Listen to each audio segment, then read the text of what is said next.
Alright, well, I put it off, but let's continue on with reading The Worker, Dominion and Form by Ernst Junger. It must be left to later specific study to uncover the extent to which bourgeois thinking succeeded in falsifying the image of society by feigning its self-negation in the first exertions of the worker. One would discover the worker's freedom as a retracing of the pattern of bourgeois freedom in this thinking, in which fate is, from now on, completely openly interpreted as a contractual relation subject to termination, and the greatest triumph of life is seen as an amendment of the current contract. One would recognize the worker as the direct successor of the rational, virtuous individual and as the object of the second sentimentality, distinguishable from the first by nothing other than a greater neediness. One would discover furthermore in exact correspondence the workforce as the replica of the ideal image of a humanity in whose pure utopia the negation of the state and its foundations is already contained. This, and nothing but this, is indicated by the pretense lying behind the words like international, social, and democratic, or rather, which has been concealed, since for anyone who knows how to see this, nothing remains except the astonishment that anyone believed that they could shake up the bourgeois world through the very claims in which, with the greatest clarity, it asserted itself. However, this is called a later study because its confirmation has already taken place in the visible world. For the bourgeois has in fact succeeded in securing for himself, with the help of the worker, a degree of control the like of which he has never given in the whole of the 19th century. And then again, if one remembers the moment in which society came to dominance in Germany, a plethora of symbolic images comes to mind. Not to mention that this moment coincided with the moment when the state found itself in the greatest, most terrible danger, and the German warrior faced the enemy. For the bourgeois was not even able to muster that small measure of elemental strength demanded under the circumstances for the pretense of a renewed attack on himself. That is, an attack on a regime which had long been bourgeois to its core. It was not him who fired the first few shots required to make the end of a chapter in German history visible, and his activity consisted not in acknowledging, but in exploiting them. For long enough he had lain in wait for the opportunity to begin negotiations, and his negotiations achieved what the all-out effort of an entire world had not been able to achieve. But here, language must hold back and refuse to deal with the specificities of that outrageous tragicomedy that began with workers' and soldiers' councils, whose members were distinguished by neither ever having worked nor fought, and which, furthermore, the bourgeois concept of freedom revealed itself as mere hunger for peace and bread. This was then extended by the symbolic act of surrendering weapons and ships, daring not only to debate a German guilt in relation to the ideal image of humanity, but to acknowledge it, and attempted to raise with an incomprehensible shamelessness the dustiest concepts of liberalism to the rank of a German order, ordinal in this case. And so the triumph of society over the state now revealed itself quite clearly as a continuous combination of petty and high treason against all that constitutes German existence. Here all the chatter ceases, because here the silence that conveys a premonition of the silence of the grave is required. Here the youth of Germany saw the bourgeois in his final, most naked appearance, and here it pledged in its finest incarnations of the soldier and the worker alike to join at once in a rebellion that expressed clearly in this place that it was infinitely more desirable to be a criminal than a bourgeois. From this follows how important it is to distinguish between the worker as a nascent power on which the fate of the country rests, and the garbs in which the bourgeois disguised this power so that it would serve him as a puppet in this artificial game. This is a distinction between rise and fall, and this is our belief, that the rise of the worker is synonymous with the new rise for Germany. While the worker brought his bourgeois inheritance under his dominion, he, at the same time, visibly set it apart from himself, like a doll filled with dry straw that had been threshed out for more than a century. It can no longer escape his gaze that the new society is a second-hand and cheaper imitation of the old. Such copies would go on to being made forever, one after the other. The machine would forever be bed with new contradictions. Were the worker not to grasp this relation to society is one not of opposition, but of an entirely different kind. He will not only reveal himself as the true mortal enemy of society when he refuses to think, to feel, and to be in accordance with its forms. This, however, will happen when he recognizes that up to now he has been all too modest in his claims, and that the bourgeois taught him to desire only what appears desirable to the bourgeois. But life holds more within itself and is other than what the bourgeois understands by goods, and the highest demand the worker can make consists in being not the representative of a new society, but a new state. Only at this moment does he declare a fight to the death.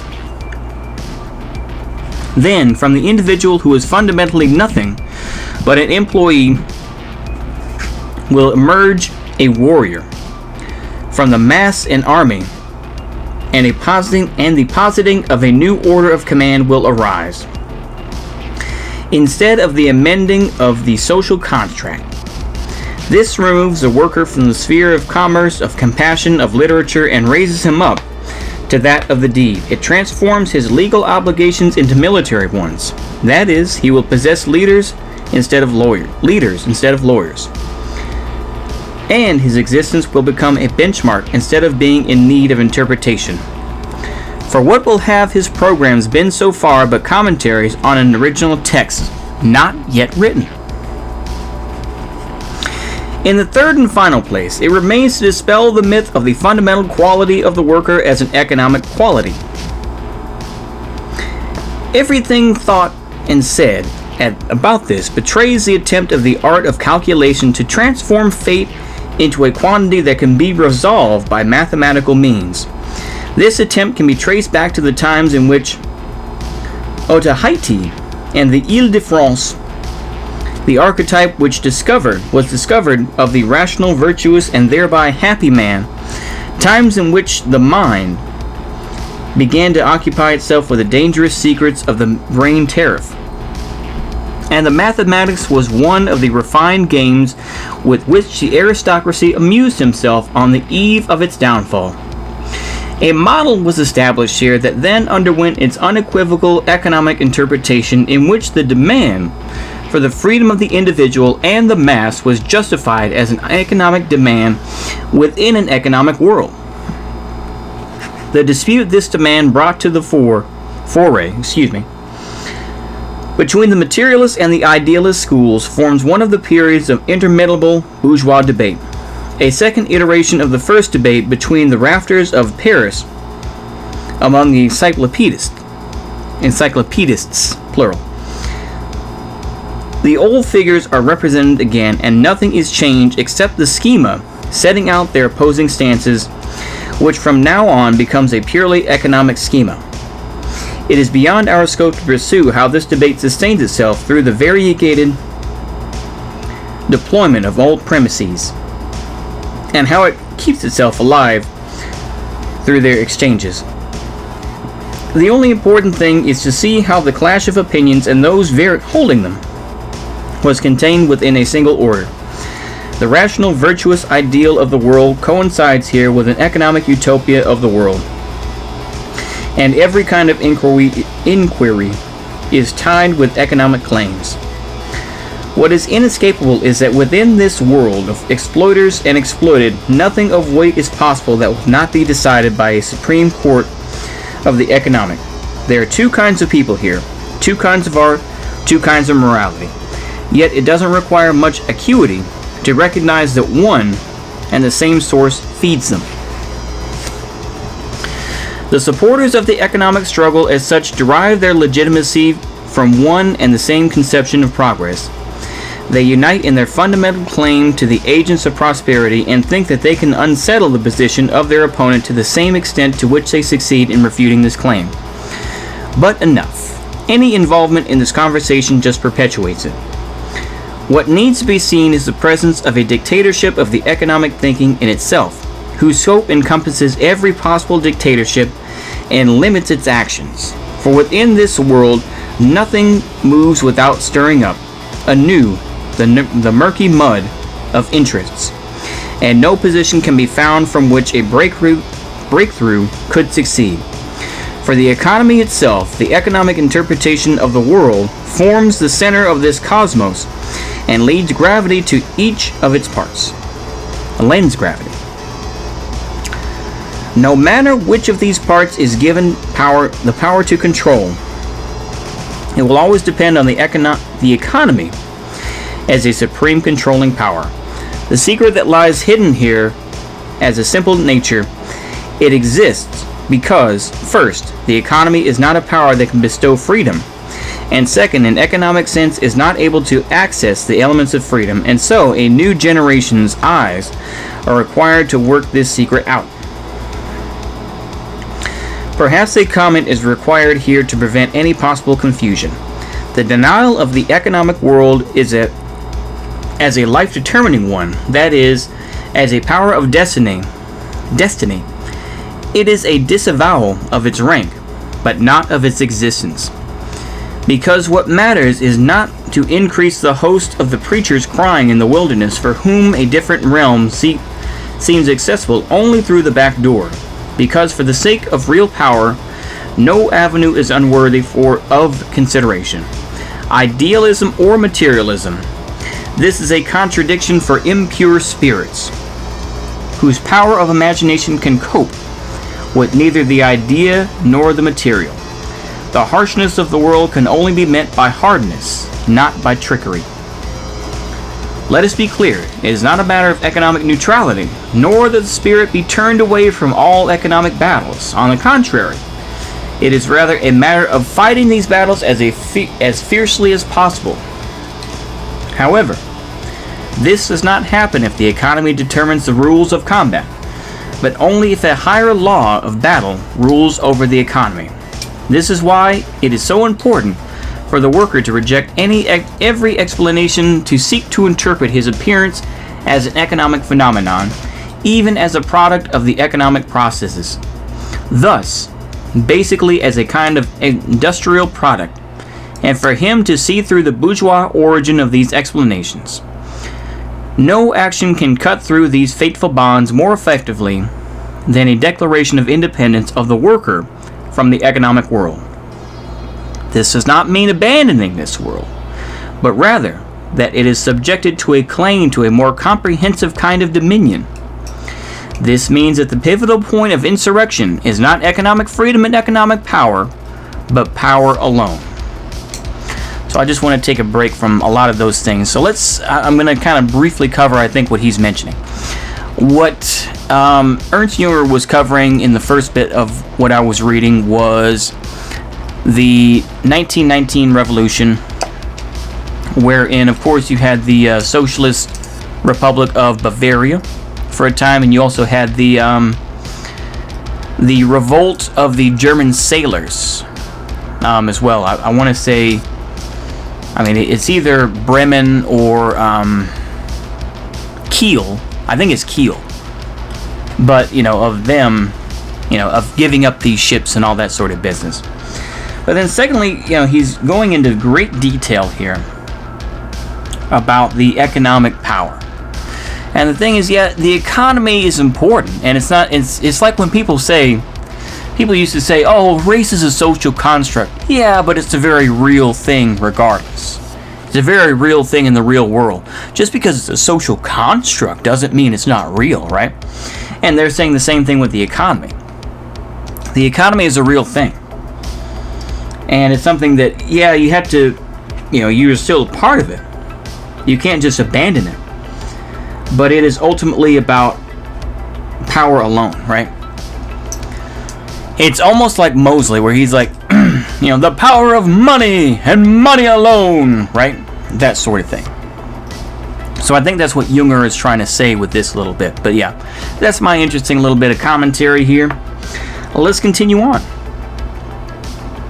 By protecting his own goals on those of the worker, the bourgeois simultaneously restricted the target of the attack to a bourgeois target. Today, however, we detect the possibility of a richer, deeper, and more fertile world. To realize it, a fight for freedom sustained by a consciousness of the fact of exploitation is not enough. Everything depends, rather, on the worker reorganizing his superiority and, out of it, fashioning the proper standards of his coming dominion. This will strengthen the power of his means. Out of attempts to checkmate his opponent by resigning from his employment, his subjugation becomes a conquest. There are no longer the means of the employee whose best hope consists in being able to dictate the terms of his contract of employment and who is never able to rise above the internal logic of this contract. There are no longer the means of the deceived and dispossessed who face, with every advance, the prospect of a fresh fraud. Basically, you don't want to get screwed over again. That's my reading of that. But yeah, these are not the means of the debased and the insulted, but rather the means of the proper commander of this world. The means of the warrior who rules over the riches of provinces and cities and rules over them all the more securely, the more he can despise them. Let us look back. It is the 19th century that interpreted the worker as the representative of a new state, as the representative of a new society, and as an instrument of the economy. This interpretation assigns the worker a false position with which the bourgeois order is secured in its decisive and fundamental principles. Every attack from this position consequently only be a false attack, leading to a sharpened expression of bourgeois values. Theoretically, every move takes place within the framework of an outdated social and human utopia. Practically, each brings to dominion time and again the figure of the clever businessman whose art is bargaining and mediating. This is easy to demonstrate if one examines the outcomes of labor movements. What has already become visible beyond changes in power politics is most deeply undesired. It eludes the art of bourgeois interpretation and thoroughly contradicts all predictions of a humanitarian social utopia. The concepts under whose spell they sought to take the worker are not, however, sufficient for resolving the great tasks of a new age, no matter how precisely the calculations are set out, whose outcome was supposed to be nothing other than happiness. A remainder is always left over that derives nothing other than happiness. Any solution makes itself felt in an actual human populations as deprivation or as growing despair. One can only wage a new offensive when it is aiming at new goals. This requires a different front and allies of its different kind. It requires that the worker sees himself in a different way and that in his movements he no longer mirrors bourgeois consciousness, but rather a genuine self-consciousness. The question therefore arises whether there is not more to the form of the worker than we have been able to find so far. The form as a whole, which includes more than the sum of its parts. The answer to the question just posed presupposes an understanding of what is meant by form. By no means is this an explanation of marginal importance. However, little space can be devoted to it here. If, in what follows, we initially speak of forms in the plural, it is because of a provisional lack of hierarchy for them, which we will rectify in the course of the investigation. It is not the law of cause and effect that decides on the order of rank in the realm of form, but a different kind of law of stamping and imprinting, and we will see that in the epoch we are entering, the imprinting of space, time, and man leads us back to a single form, namely that of the worker. Provisionally and independently of this order, let us call form those dimensions that become visible to the eye, which grasps that the world holds itself together according to a much more decisive law than cause and effect, without, however, yet seeing the unity through which this integration is accomplished. In form itself rests the whole, containing more than the sum of its parts. Inaccessible to an anatomical age, it is a sign of a coming age that we will again see, feel, and act under the spell of forms. The status of an intellect, the worth of an eye, will be decided by the degree to which the influence of forms becomes apparent in them. The first significant exertions already lie before us. We cannot fail to notice them, either in art or science or faith. In politics, too, everything depends on bringing the struggle forms, and not, as one might think, only concepts, ideas, or mere superficialities. From the moment when we live our experiences through forms, everything becomes form. Form is therefore no new dimension to be discovered, in addition to those already known. Rather, if we take a fresh look, the world appears as a theater of forms and their relationships. It is not to mention an error typical of the period of transition, as if the individual somehow disappeared and only derived his meaning from corporate bodies, communities, or ideas, as if some higher form from higher principles. Form also makes itself manifest in the individual. Every fingernail, every atom within him is form. And, by the way, has not contemporary science already begun to see atoms no longer as the smallest particles, but as forms? Admittedly, a part is more a form than a sum of parts can amount to a form. Thus must be taken into account, for instance, if one wants to use the word man in a sense that goes beyond the usual manner of speaking. Man possesses form insofar as we think of him as the concrete, tangible individual. This is, however, not simply true for man as such, which is merely one of those platitudes of the intellect, and that can mean anything or nothing, but can on no account mean anything precise. The same applies to the more comprehensive forms to which the individual belongs. This belonging can be reckoned neither by multiplication nor by division. A group of people does not amount to a form, and no dividing up of the form leads back to the individual. For the form is the whole, containing more than the sum of its parts. A man is more than the sum of the atoms, limbs, organs, and fluids of which he consists. A marriage is more than man and wife. A family is more than man, woman, and child. A friendship is more than two people. A nation is more than can be expressed through the result of a national consensus or through an aggregation of political polls. This is true. One thing, like I say, people oversimplify things because it's easier. I think that's basically what he's saying in this, but that's my assumption. In the 19th century, one was accustomed to relegating any spirit who sought to invoke this totality to a kingdom of dreams, more at home in a beautiful world than in reality. However, there can be no doubt that precisely the opposite assessment prevails, and that in the political sphere too, any mind that lacks the eye for this more is of inferior rank.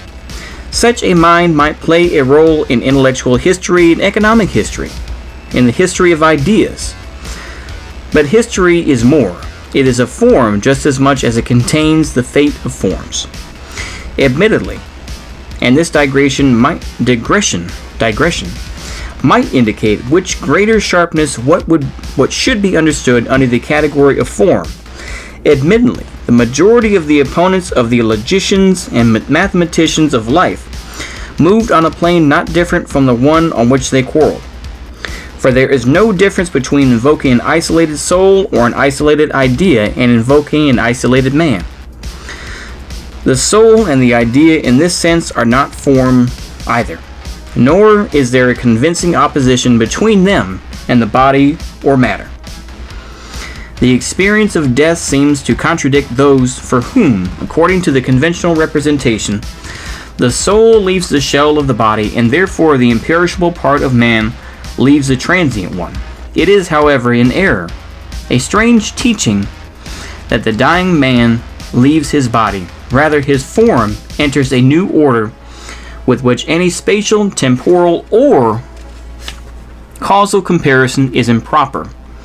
From this knowledge arose our ancestors' view, to which the warrior, at the moment of death, was led to Valhalla. He was admitted there not as a soul, but into radiant corporeality, of which the body of the hero in battle was elevated likeness, or gleichnis.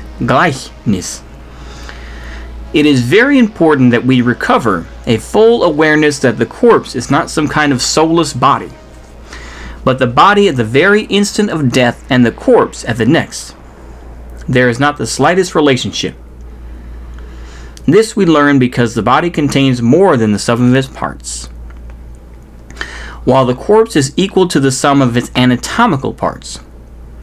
It is a mistake to think that the soul, like a flame, leaves dust and ash behind it. Of utmost concern, however, is that the form is not subject to the elements of fire and earth, and consequently, man as a form belongs to eternity. In his form, quite independent from any simple moral values, any redemption, or any aspirational ardor, rests his innate, immutable, and imperishable worth, his highest existence and his most profound confirmation. The more we devote ourselves to movement, the more profoundly must we be convinced that a stable being conceals itself beneath it, and that every increase in speed is merely the translation of an everlasting originary language. From this awareness comes a new relationship to men, a more ardent love and a more terrible mercilessness. From it results the possibility of a cheerful anarchy that coincides with the strictest order, a spectacle that is already suggested by the great battles and giant cities whose image stands at the beginning of our century. In this sense, the mechanical engine is not the ruler, but the symbol of our time, the emblem of a power in which deflagration and precision are not in opposition. It is the daring plaything of a race of men, happy to blow itself up with passion, yet still seeing in this very act an affirmation of order. From this stance, which neither idealism nor materialism could achieve, but which we can reach through a heroic realism, arises the greatest measure of that force of attack we so badly need. Its representatives are the same caliber as those who volunteered welcoming with jubilation the Great War and everything that followed and will follow it. As we said, the individual also possesses form, and the noblest and inalienable right to life that he shares with stones, plants, animals, and stars is his right to form. As form, the individual encompasses more than the sum of his powers and capacities. He is deeper than anything he can imagine in his deepest thoughts, and more powerful than he can express in his mightiest deed. In this way, he carries the standard in himself, and the highest art of living, insofar as he lives as an individual, is that he takes himself as the standard. This constitutes the pride and sorrow of a life. All the greatest moments in life, the fervent dreams of youth, the intoxication of love, the fire of battle, coincide with a deeper awareness of form, and memory is the magical return of form, touching the heart and convincing it of the immortality of these moments. The bitterest despair of a life lies not in having fulfilled oneself, not having lived up to oneself. Here the individual resembles the prodigal son, who idly squanders his inheritance in distant lands, no matter how great or little it may have been. And yet there can be no doubt, therefore, about being accepted back into the fatherland. For it is the inalienable heritage of the individual to belong to eternity, and in his highest and unambiguous moments, he is entirely aware of this.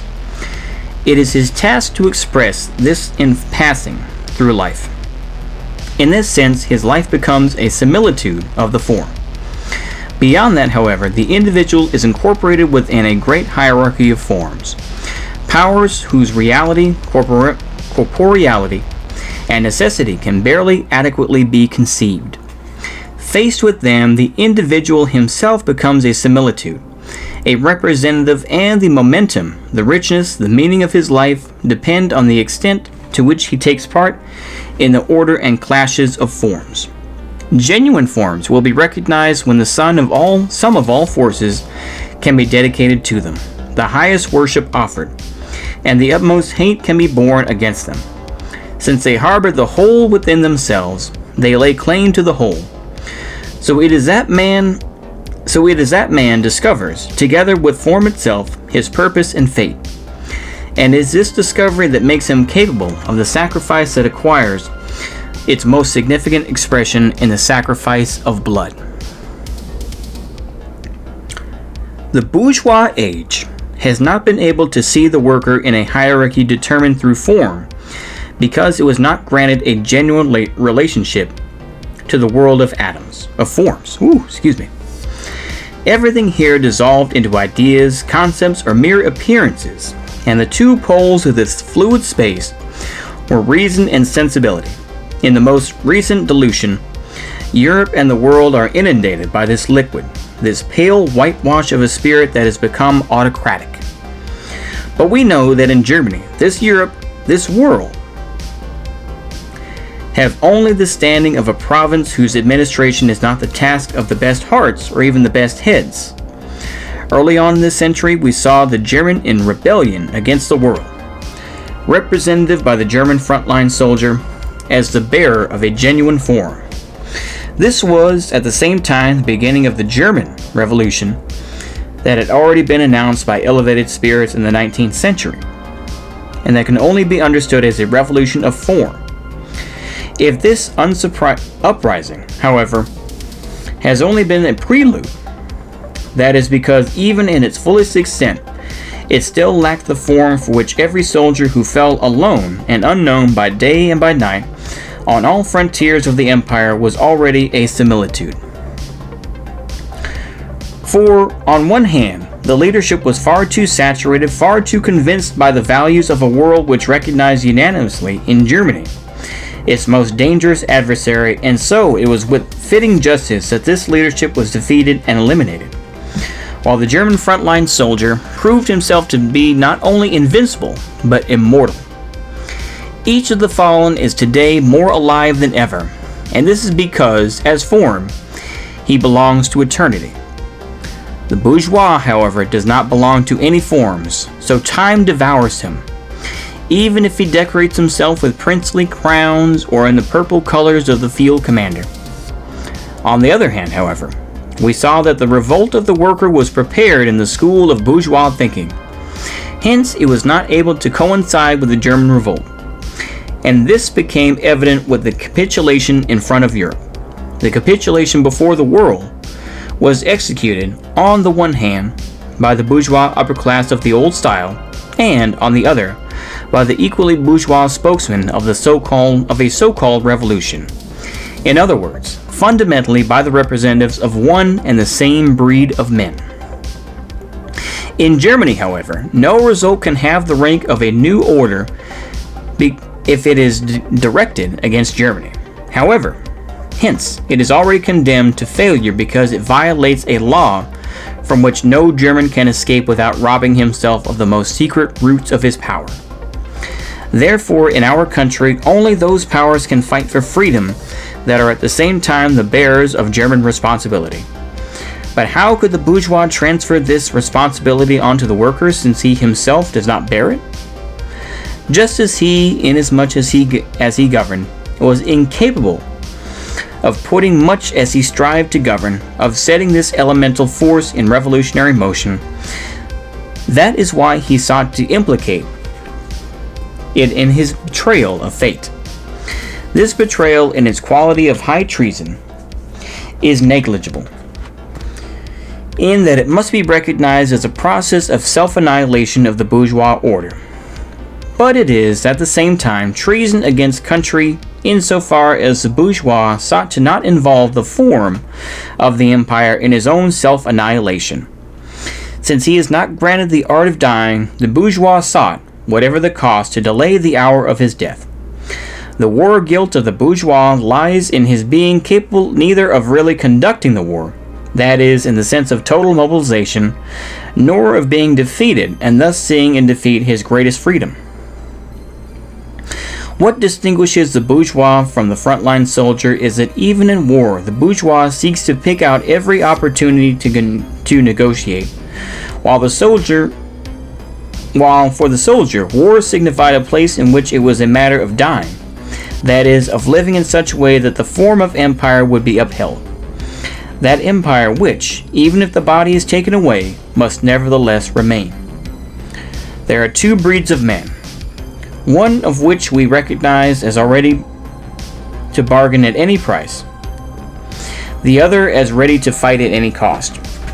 The bourgeois's art of education, the worker consisted in training him to be a negotiating partner. The purpose concealed in this was the desire to prolong at any price the lifespan of bourgeois society, and it could remain hidden for as long as this society retained an image of its foreign policy as a balance of powers. Its bias against the state had to be disclosed at the same moment when a relationship other than negotiation between those powers became apparent. And yet, the last victory of Europe held the bourgeois make possible once again one of those artificial spaces from which form and fate are seen as synonymous with the nonsensical. The secret of the German defeat is that the survival of such a place, the survival of Europe, was the most closely guarded ideal of the bourgeois. At this point, we are also able to see clearly the unworthy role he had in mind for the worker. With great skill in the use of internal politics, he knew how to pass on to him the consciousness of a dominion whose demands, faced with foreign policy obligations, were bound to be exposed time and again as blatant trade-offs. The period of this protest coincides with the end of the lifespan of bourgeois society, and with it, the expression of its illusory existence that seeks to sustain itself with the long-spent capital of the 19th century. However, this is not the territory the worker has to fight over, because he will find in it nothing other than bargaining, and compromises. Rather, he needs to break out from it with nothing but contempt. It is a territory whose outer borders spring from impotence and whose internal orders spring from treason. This is how Germany became a colony of Europe, a colony of the world. Rather, the act through which the worker is able to rid himself of this place consists precisely in recognizing himself as a form within a hierarchy of forms. In this, the most profound justification for his battle for the state is grounded, one that no longer relies on an extension of contract, but on an immediate mission, on a destiny. The seeing of forms is a revolutionary act insofar as it recognizes as being in the full and unitary abundance of its life. The great superiority of this process occurs beyond mortal, aesthetic, or even scientific valuations. In this domain, the first question is not whether something is good or bad, beautiful or ugly, right or wrong, but to what form it pertains. With this, the scope of responsibility expands in a manner entirely incompatible with everything the 19th century understood by justice. The individual is legitimated, or at fault when he belongs to this or that form. At the same moment when this is recognized and acknowledged, the immensely complicated apparatus erected for the protection of a highly artificial life collapses, because it is no longer required by the comportment described at the beginning of our study as a wilder innocence. This is the consideration of life through being itself, and whoever recognizes the new and greater possibilities of life greets this revision in the magnitude and immensity of its inexorability.